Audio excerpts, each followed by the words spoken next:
Sascha, die zei het al, opgegeven voor het bloed, zweet en tranen 2014. Ja, hoe schat je je kans in? Ik denk wel hoog. Ik denk wel dat ik een goede kans kan maken. En dat komt voornamelijk dat ik denk dat ik goede kansen heb, omdat mijn fans me nog steeds zo op handen dragen. En ik heb het op mijn Facebook gezet dat ik me heb opgegeven.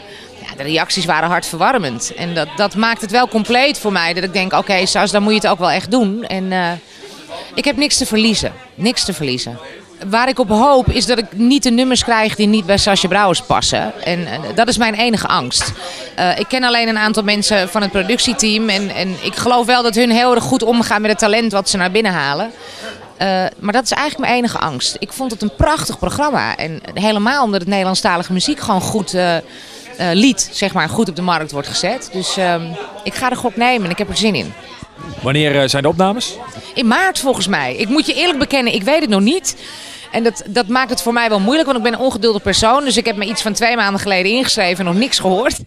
Maar ik hoorde in de wandelgangen dat het maart is, dus we wachten geduldig af. Het is niet mijn goede kant, maar ik blijf geduldig.